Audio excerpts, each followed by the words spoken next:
All right, I want to promise you I'm not here to rob you because I'm wearing a mask trying to hide my identity, all right?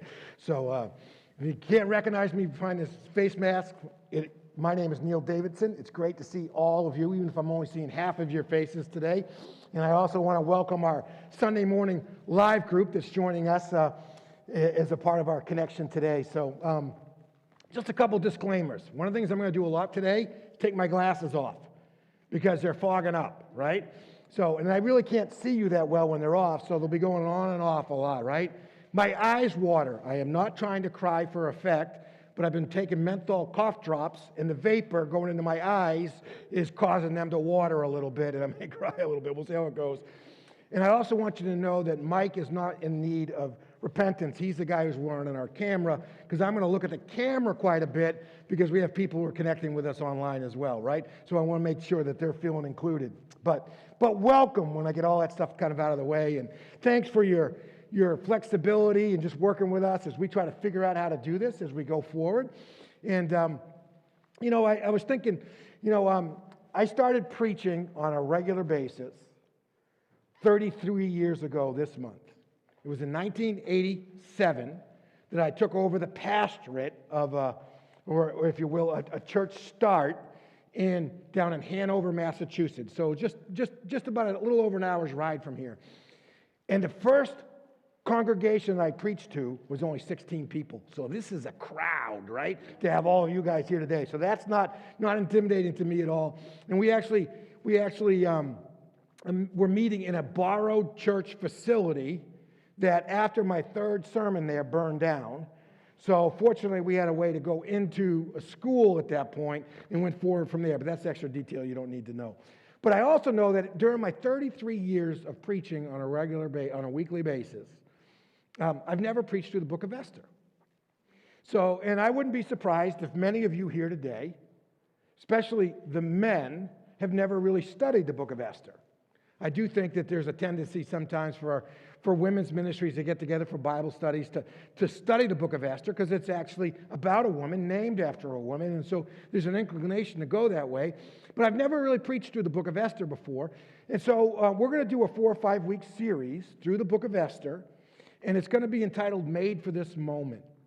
And it comes out of a theme verse in chapter 4, verse 14, where her cousin, Esther's cousin, who is serving as her guardian, as her father, says to her, "It is perhaps for a moment like this that you have come to be in your royal position." And we're gonna explore this whole idea of doing this is made for this moment for us, right? That we are made for this moment. And God wants to use us in a powerful way. Now, listen, I want to challenge you to start reading through the book of Esther. It's only 10 chapters, right? It's not one of those books like Proverbs that you need to read every single day. There's always something new to. It's just a narrative that goes on and on and on. But there's some great truths in there. But as you read it, you're certainly going to be troubled by some things that you encounter. And I'm hoping to address some of those through the course of our series. But one of the things you're going to be bothered by is the objectification of women, right?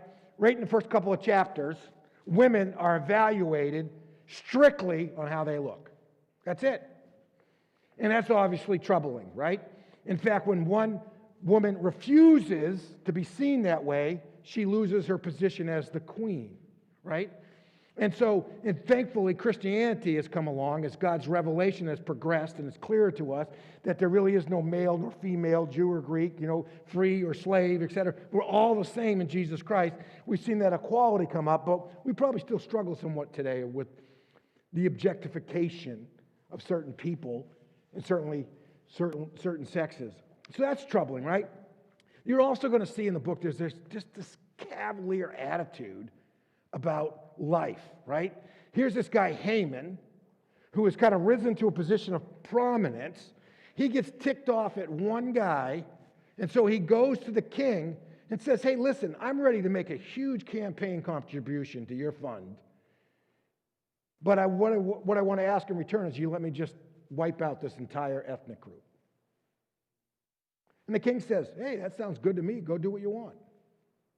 I mean, that should be troubling, right? I mean, life is precious. Everyone is precious. So that should be really troubling to us, right? And then you just see this kind of cavalier, self-indulgent use of power, right? Of position, of leadership. And we're going to see this in the king as we go through. So it's in many ways a very troubling thing. But the book of Esther, right? And I know I'm doing some background information, but I think it's really helpful for us to really be able to start put everything in the context. The two major reasons we see it in the Bible, and it's really the second one, and it's a tremendous value for us in terms of studying it. Two major reasons it's in the Bible. First of all, it is the historical foundation of a celebration that took place in Jewish life, still takes place in Jewish life. And that is the celebration of PURIM. It's pronounced different ways with those with different accents, but it's pronounced PURIM. And it is a celebration of the deliverance of the Jewish people when they were delivered while they were in exile in Persia. And this is the account of what happened, and it serves as a foundation. And even to this day, Jewish synagogues in February and March, which is when this celebration occurs, that season, they read this story aloud. And in some of them, and somebody told me this week when I found out when I was going to be doing the book of Esther, they say every time they read the book aloud in one of their Sabbath services, and every time the name of Haman is mentioned, everybody boos, boo, and they make these noisemakers and et cetera, and everybody participates. It's a big thing. But the second part of it is really powerful for us. See, one of the things that's interesting about the book of Esther, one of the reasons why we're not drawn often to preach from it, is that God is never mentioned. There's a book in the Bible, and God is never mentioned. How in the world can that be? But one of the messages that it conveys to us is that God actually exercises his sovereignty, his providence through people like you and I. Right? We're celebrating Pentecost, right? God's Spirit coming into his people, and now we are empowered to be world changers, right? And sometimes God chooses to demonstrate his providence, to demonstrate his sovereignty, to demonstrate his power through us. Sometimes he does it, right, overtly. Sometimes God says, he parts the waters, right, and says, hey, take a walk, go right on through, right? And like he did with the Red Sea. Or sometimes he stands outside of a grave and he says, Lazarus, come forth, right? And you can see the clear demonstration of the power of God. But in other times, God works quietly through his people. And he exercises his providence. And I got to tell you, there's a tremendous harvest for you and I to understand that the way you and I are living our lives, the places where God has put us, we are there as instruments for God to exercise his providence and his care and his sovereignty over his creation through us. And we're going to come back to that theme as we go along. But first of all, let me introduce you to the cast, right, of the story. I think for us to really get it, we need to kind of understand what's going on in it. Some of you may have not read Esther in quite a while. Some of you may have never read Esther at all. So let's just go through the cast a little bit. First of all, there's a king, right? And we're introduced to him in Esther chapter 1, verses 1 and 2. So if you have a Bible with you, you'll notice we don't have any Bibles out. Those are additional contact points, right? So we won't have those out until we get the green light from our state health group that it's okay for us to do so. So I encourage you to bring your own, or just use your phone, swipe along in your app and get to Esther. If you're looking for Esther in your Bibles, it's before Psalms, right? In the same neighborhood as Ezra and Nehemiah, because this story, this context of it, is right in that same period of time, not too long after when Daniel lived, okay? So verses 1 and 2, we're introduced to the king. And I want to forewarn you, his name is one of those words that I have a really hard time saying, right? So, I can listen to it over and over again. I can say it, but when I get up here to speak, I just, right? So I'm probably just going to refer to him as king most of the time. He's also known by the name of Xerxes, which is a lot easier for me to say, but his name is Ahasuerus. Sorry, let me just read it out loud. See, I told you, right? And my wife can tell you I was practicing at home this morning perfect. Ahasuerus, right? So these events took place during the days of Ahasuerus, who ruled 120 provinces from India to Kush. And in those days, the king reigned from his royal throne in the fortress of Susa. All right?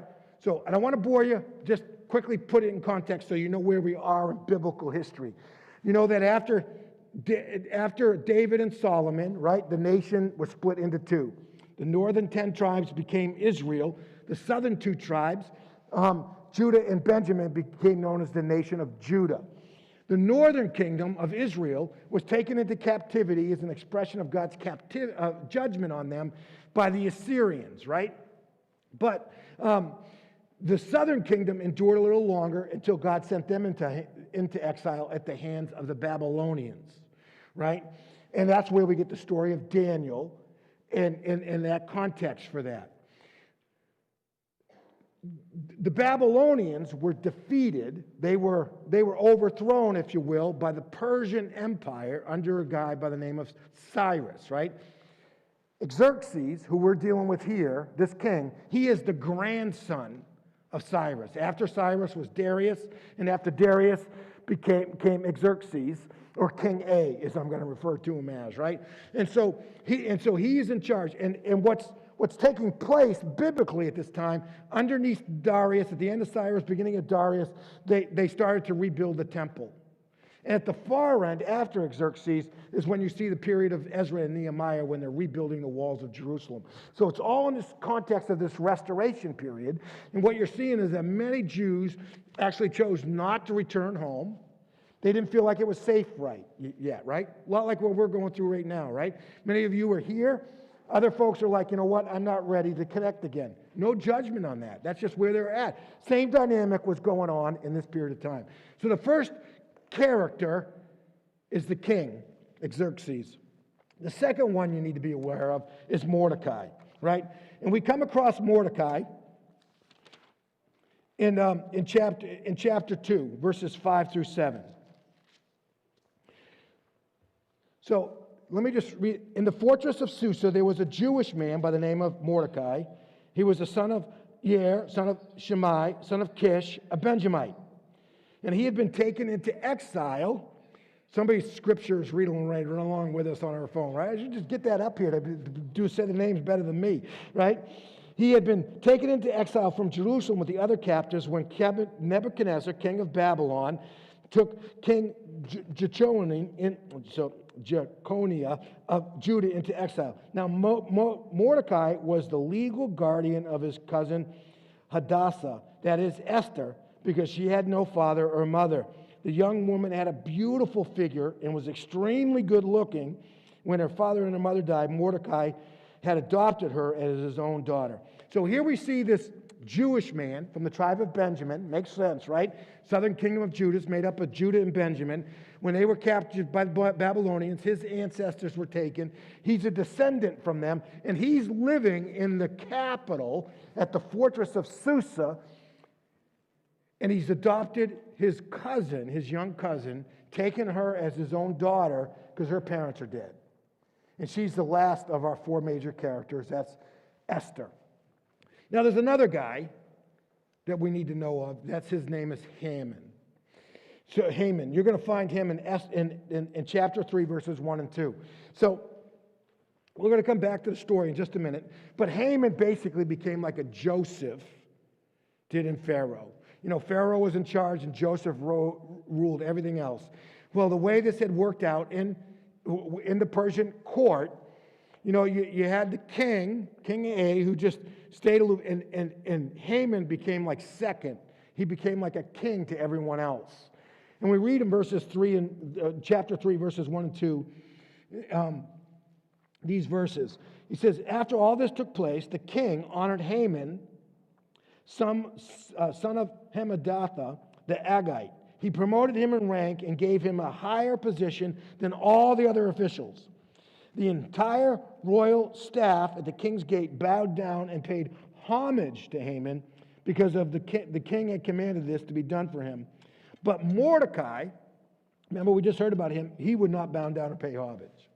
So Haman actually now is granted some kingly rights, which means that every time he goes by, you've got to bow down and pay homage and say how great he is. And Mordecai sees that as a form of worship, and he's not supposed to worship any other god besides his God as a part of the 10 Commandments, and he refuses to do so. that sets up one of the interesting dynamics of our story as we go along.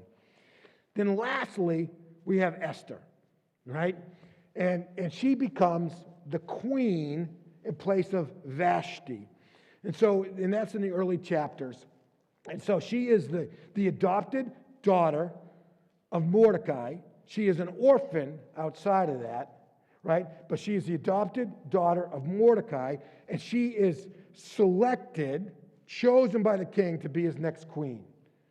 Which really, as you read the story through, she's pretty much designed to be his arm candy when he's having big experiences going on. And we'll walk through that. So now I want to walk through the plot, right? Just what happens really quickly, right? And then I want to get to some points that are really relevant for us today. So there's a pre-sequel before you get to Act 1. And that is at the very beginning of the book, this whole dynamic is set up for us to see God's providence unfold through his people. And here's how it works. The king is, there is just tremendous opulence in his court. And they literally are having a 6-month-long banquet. Now, some of that was because they had to have people come from various parts of all across these 127 provinces that he ruled over, and they couldn't have all of the leaders gone at the same time, so they would cycle in. So for just month after month after month, they just had extravagant banquets every night. And with that, you had to kind of up the ante a little bit. So one night, the king is in the midst of a drinking party with his buddies. And he wants to impress his buddies. So he calls over his 7 trusted aides, and and says, "Go get Queen Vashti and bring her in. I want everybody else to see how beautiful she is." And he's like, so they go, and she refuses to come. She refuses to come. She takes her life in her hands because she refuses to come. We're going to see later in the story that Esther is actually going to go to the king unsummoned.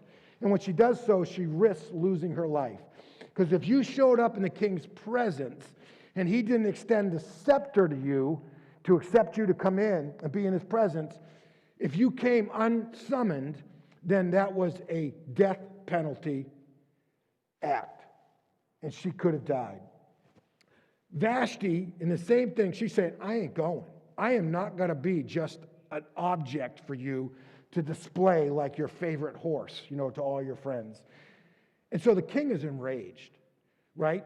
He's enraged because it's all about image and power and how incredible he looks and all that kind of stuff. And so with his aides, he concocts this new plan to find a different queen. And so what they do is they have a 365-day beauty pageant where a different woman, after having spent months getting ready to meet the king, is brought to him each evening. And Esther, out of that, is chosen to be the next queen. And that's where the story begins to unfold, right? So Act 1 of our story is found at the end of chapter 2, right? The very first one is that right after Esther is chosen queen, and it's earlier on in the reign of King A, right? King Xerxes, 3rd or 4th year in, some of his eunuchs, some of those who are his key leaders, decide that they don't really like what they see in him, and they hatch a plan to assassinate him to put somebody else on the throne. And this is what happens at the end of the story. In chapter 2, verse 21 and following, it says, during those days while Mordecai was sitting at the king's gate, which is the place where business would have taken place, right? Bigthan and Teresh, 2 of the king's eunuchs who guarded the entrance, became infuriated, and they planned to assassinate the king. Now, when Mordecai learned of the plot, he reported it to Queen Esther, and she told the king on Mordecai's behalf. And when the report was investigated and verified, right, both men were hanged on the gallows. And this event was recorded in the historical record in the king's presence. So here you see Mordecai and Esther work together, and they preserve the king's life. Second scene, now we move on to Acts 2, right? Act 2. And we've already seen this before as we looked at Haman. Haman rises to a level of prominence, and everybody's supposed to be bowing down and paying him worship, right? Mordecai refuses to do that. So since he's got himself to a certain place where he thinks he has influence, Mordecai in his rage, now get this, right? You talk about the anger of man never works, the righteousness of God. It's actually the source of tremendous sinful atrocities. He looks at Mordecai and he says, you know what? I'm not satisfied with just killing him. I want to kill everybody who belongs to his ethnic group. Just listen to these verses. Chapter 3. When Haman saw that Mordecai was not bowing down or paying homage, he was filled with rage. Right? And when he learned of Mordecai's ethnic identity, it seemed repugnant to Haman to do away with Mordecai alone. Right? He planned to destroy all of Mordecai's people, the Jews, throughout the kingdom. So here, you know, he looks at Mordecai and he says, you know what? I hate you. I'm going to destroy you because I can. You know what? And I'm going to destroy everybody who belongs to your people group. Talk about the sinfulness of man unleashed, right? Unfortunately, this isn't the only time we've seen that level of atrocity. As you know, I travel to Rwanda frequently, right? Genocide there. 800,000 people died in 100 days in ethnic conflict. Incredible stuff, right? The sinfulness of man can do some awful things, right? So that's Act 2. Act 3 is this. Mordecai and Esther develop a plan to deliver the people of God. Right? They develop a plan to deliver the people of God. And you find this plan in chapter 4, verses 13 through 17. And again, as you go back and reread the story for yourself, you're going to see how God works through all of this. But in verses 13 through 17 of chapter 4, it said, so Mordecai learns of what's going to happen, and he's just in mourning. So he's sitting in the streets, dressed with his clothes ripped, ashes on. He's in mourning, right? He's Job sitting on his pile, right? He's just brokenhearted. So Esther sends to find out what's the matter, because she doesn't know what's going on. And this is what he said. And so Mordecai sends back in verse 13. Mordecai told the messenger to reply to Esther, don't think that you'll escape the fate of all the Jews because you're in the king's palace. So don't think you've risen above it and you've left that behind. You are still a part of God's people, right? If you keep silent at this time, relief and deliverance will come to the Jewish people from another place. See his confidence in the sovereignty and the providence of God? He says, I don't know how it's going to come. Who else can do this besides you? But God's going to deliver us, he said. But you and your father's family will be destroyed. Who knows? So here's a question I pose to you. Who knows? Perhaps you've been placed where you are for a moment just like this. So Mordecai says to him, who knows? Perhaps you have come to your royal position for such a time as this. So, as the plot unfolds, right, Haman decides it's ready to act on his thing. So, the way it kind of unfolds here, right, is that Esther's plan is that, first of all, she goes to the king uninvited. And he extends the scepter to her, so she's accepted into his presence and she lives. And he says to her, well, what do you want? What do you want from me? I'll give you up to half of my kingdom. Right? I'll give you half of my... If you want me to destroy everybody who's east of us, I'll just kill everybody, right? Or you can have it all. Whatever you want, right? And she said, this is what I want. I want you to come to dinner tonight with me and bring Haman with you. So Haman and the king go, and they have dinner with Esther that night. And so the king is saying to her, well, what do you want from me? He said, you know what? Really what I want is I want for you to come back tomorrow night. Again, for another one of these banquets. Just the three of us. So Haman goes home that night, right? And he is all puffed up. He said, you know what? The only person who got invited to dinner with the king and the queen was me. right? And he's just full. He's going home and he's telling his story to his family and his friends and how important they are and that kind of stuff. And they say, you know what? This is what you should do. You should build a gallows 75 feet high right out in the front yard of your house, and you should kill Mordecai on it for everybody to see. So that's what he plans to do. So he has it built, and that's ready to go. And the next night, he's ready to go to dinner with the king, right? But something happens first, right? That night, right? And I think this is I'm helping Jen stay along with, right? This is Act 4, right? So Act 4, Mordecai builds the gallows up, right? And he's ready to go and assassinate and to kill Mordecai. But Act 5 is that the king can't sleep, right? Isn't it just like God? Here it is, the one night the king can't sleep. So this is what he does. He calls his aides in and says, you know what, I can't sleep. I need a 5th century BC sleeping pill. Bring in the royal records and just read them to me because they'll put me to sleep, right? So right, just go get some records, bring them here and just read them to me. Reading business meetings, right, the notes from business meetings, that will certainly put me right out. And lo and behold, do they not pull out from the records the account of Mordecai delivering the king from the hands of his aides who wanted to assassinate him. Right? So the very next morning, when Haman comes in, the king says, hey, you know what? I want to reward somebody. What do you think I should do? So Haman thinks he's talking about himself. So Haman said, you know, this is what we should do. We should have a championship parade. Right? We should have a championship parade. Let's get the finest royal horse, put the guy on it. Let's march him through the city with all the honors of the king, because he thinks it's going to be for him. And the king says, you know what, Haman, that's a great idea. Set that up, because I want Mordecai to be honored. And, you know, and Haman's like, just imagine what he was feeling, right? He thought it was all for me. Now this guy that he wants to destroy, that he hates, who he thinks mocks him, he actually has to honor him. And he leads him on his horse through the city streets with the championship parade for Mordecai. Very interesting, right?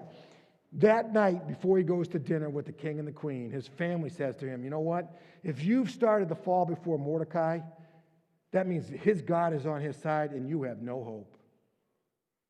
You have no hope because God's going to take care of this. So the king can't sleep. Chapter 7, we see Haman being exposed. So they get to the second dinner. Let me just read these verses 1 through 10. I am going to get to my points, all right? Hang in there. You guys enjoying the story? Yeah, it's, you know, it's never like, you know, it's not your typical children's story, right? You know, but, so anyway, chapter 7, verses 1. So the king and Haman came to the feast with Esther the queen. And once again, on the second day, while drinking wine, the king asked Esther, Esther, whatever you ask will be given to you. Whatever you seek, even to the half of my kingdom will be done. What do you want from me, right? And Queen Esther replied, if I have found favor in your eyes, your majesty, and if the king is pleased, spare my life. That's my request. And spare my people. That's my desire. For my people and I have been sold to destruction, death, and extermination. Then she says, you know, if we had only been merely sold into slavery as male and females, I would have just kept silent. It wouldn't have been worth bothering you about, right? If it was just slavery, that's one thing. But because we're talking about extermination, I've raised it up to your priority level, right? I would have kept silent. Indeed, the trouble wouldn't be worth burdening the king. So the king spoke up and asked, who is this? And where is the one who would devise such a scheme? And Esther responded, the adversary and the enemy is this evil Haman, right? And she just points at her other dinner guests, right? And Haman stood terrified before the king and queen. So the king, he arose in anger, and he just bolts from the room, and he goes to his palace garden. He's just so enraged, and he's trying to figure out what to do. And Haman is this leader, and he's just... But Haman remained to beg Esther for his life because he realized the king was planning something terrible for him. And just as the king returned from the palace garden to the banquet hall, Haman was falling on the couch where Esther was reclining. So she's lying down, right, which is what the queens often did. She's kind of lying on her chaste lounge. And Esther and Haman is just begging her, and like grabbing her feet and saying, have mercy on me, have mercy on me. And the king shows up. And he says, would he actually violate the queen while I am in the house? And as soon as the statement left the king's mouth, they covered Haman's face. In other words, they put the bag over his head, right? And his fate was sealed.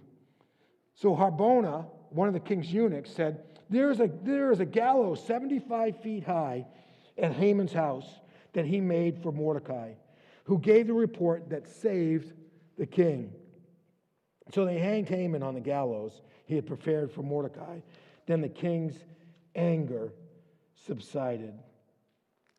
So at that point in time, Mordecai is elevated into the role that Haman had, and he is like a Joseph to the king as Joseph was to the Pharaoh of Egypt. And we see God's deliverance of his people through his people, through individuals who are part of the family of God, of the people of God. Now, there's a lot of great morals from this story. And that's what we're going to explore over the next few weeks. And I'm not going to be able to recount the story every single week. So hopefully you'll get a chance to read it and kind of put it into your memory cells. But here's some truths I want us to take away today that I think are the foundation of us remembering that we are made for this moment. There's a reason why you and I are living in the 21st century in northern Worcester County. There's a reason why Hope Chapel is here in Sterling with a regional influence, a regional connection. There's a reason for all of that. But here's some truths I want you to see today. The first one is this. Despite evidence that might suggest the contrary, God is always sovereign. Despite evidence to the contrary, right? You can look around at the circumstances and you say things have gotten outside of God's control, right? God is always sovereign. God is always sovereign. He's always in control. And what a powerful thing for us to remember when you and I, right? I mean, one of the things that people have I've heard people say in personal conversations as well as online, isn't it amazing that one of the most powerful nations in the history of the world and an economic powerhouse has been brought to its knees by a virus, right? And it says, it's like there's nothing underneath our control. God is in control, right? God is in control. And you see this, really in many ways the book is about Haman, who thinks he can control the situation, right? That he's in control, he can manipulate, and etc., and he can cast the lots and figures various things out, and he feels like he can control it all. And then you have Mordecai, who even at the threat of his own life refuses to worship any man and only to believe in God, to worship God. He has a confidence that God's going to deliver his people, even though he can't see where that solution is coming from if it's not Esther. He just has this conviction that God is sovereign, and you see it at work. And here's some things, right? The book of Esther moves very quickly. But if you do the math, this whole situation with Vashti occurred in the 3rd year of the king's reign. What happens with Haman occurs in the 12th year of Haman's reign, right? Of his reign. So even if it took a year before Esther was selected, she had been the queen for 8 years before God was ready to use her. Right? The sovereignty of God. The sovereignty of God. Controlling the scenario, putting her into place, even though it took a long time for that purpose to be unveiled. God was at work because God is sovereign. Don't ever lose sight of the fact that God is sovereign and he's at work in us, in our world.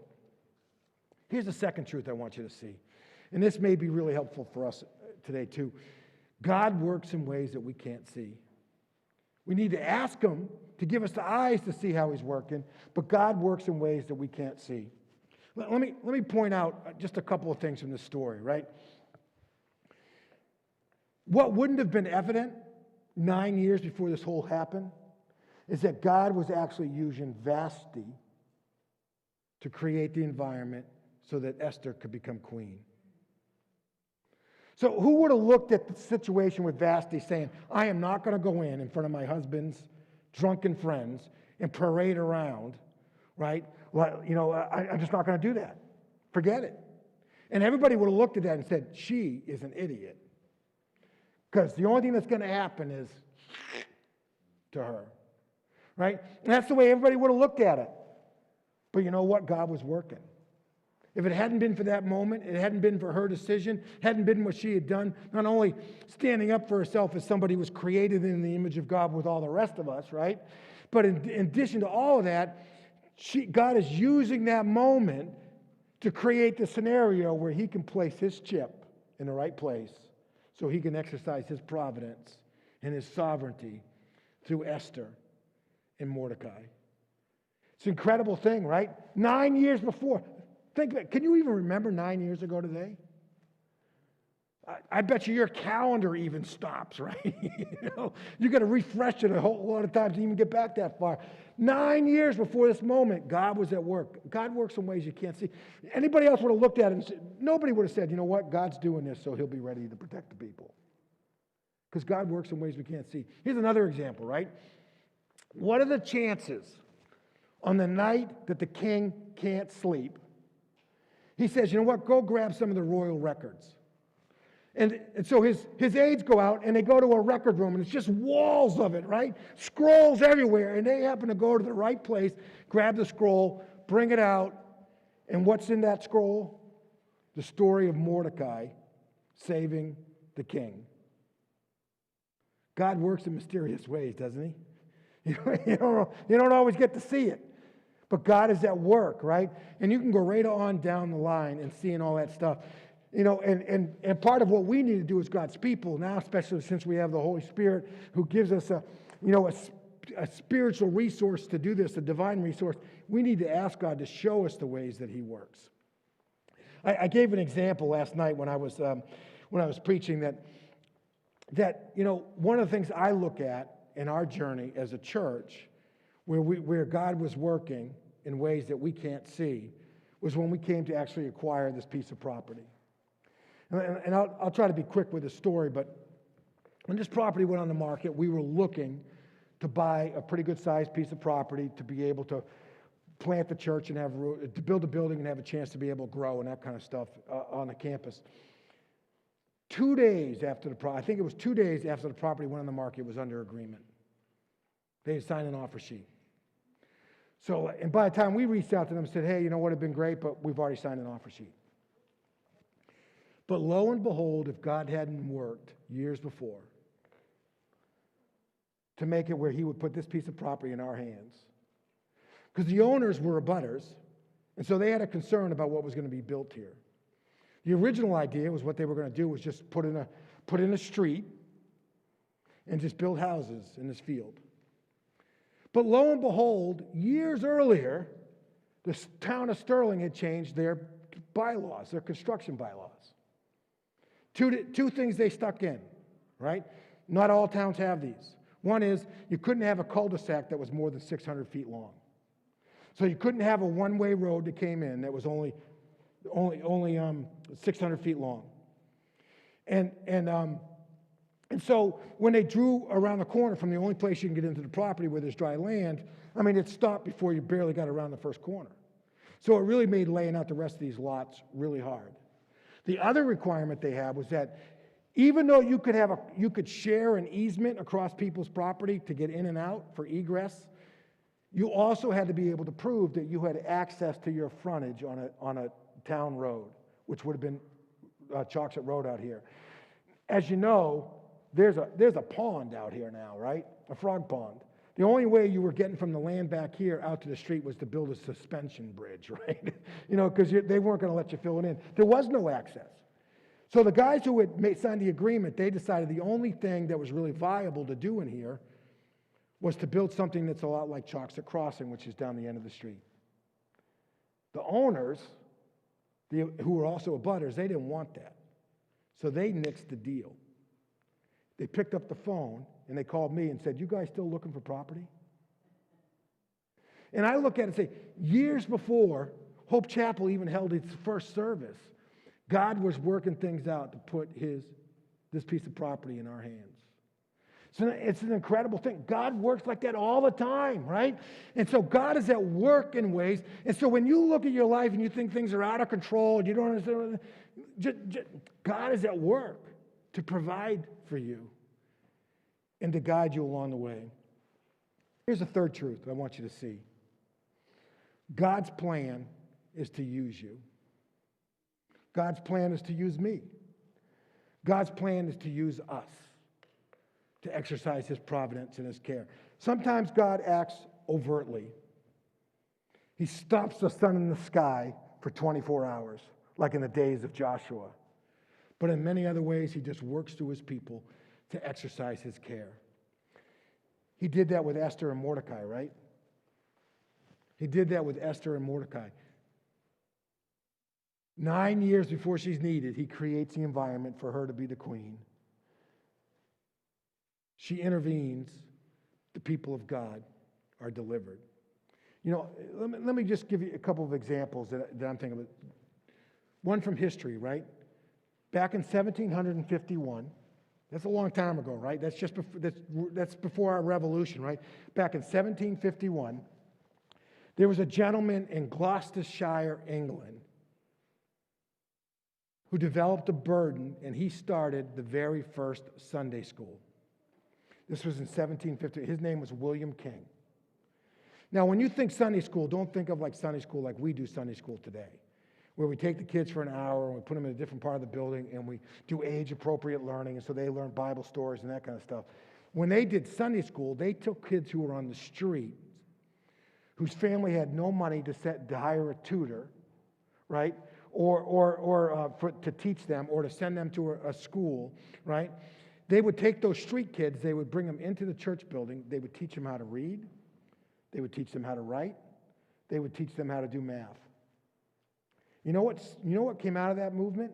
And then he reached out to a friend of his in another town, and they started it, and a number of things. You know what grew out of that? One guy acting on his burden, looking and saying, these kids are made in the image of God. And he has a burden to give them an opportunity. So he wants to teach them how to read and write and do math to educate them. You know what grew out of that? It's something we call today our public school education. That movement just kept progressing and progressing and progressing till it came to a place where they wanted to make education available for all children. One guy, God exercising his providence to them. Let me give you an example from our church, right? I truly believe that God used Hope Chapel to exercise his providential care for over 2,500 families in Rwanda so they didn't starve to death during their coronavirus shutdown. You may think you just wrote a check or typed in a few numbers online and gave some money to a pandemic mercy fund.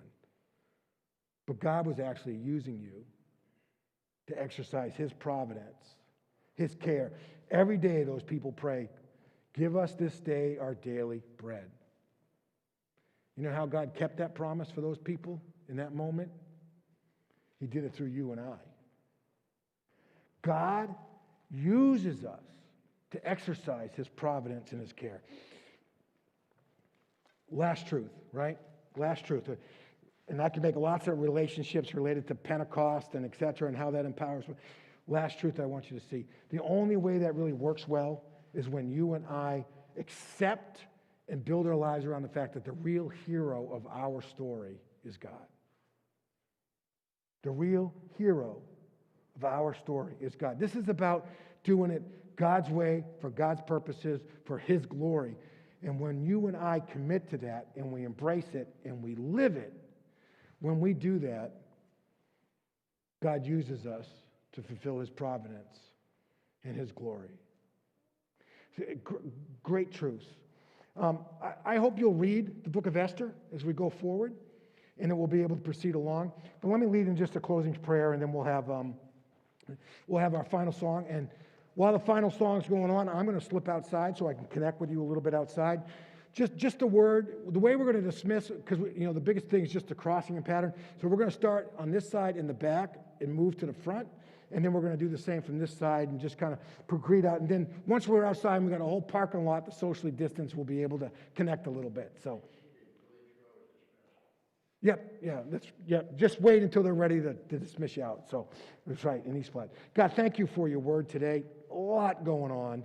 A lot for us to absorb, just the details of the way that you have worked in history.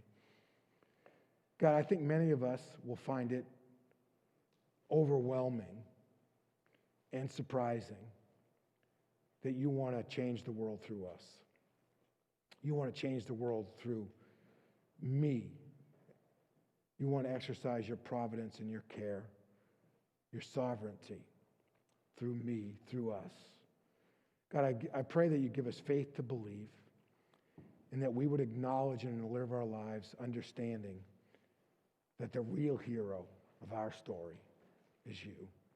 For we pray it in Jesus' name. Amen.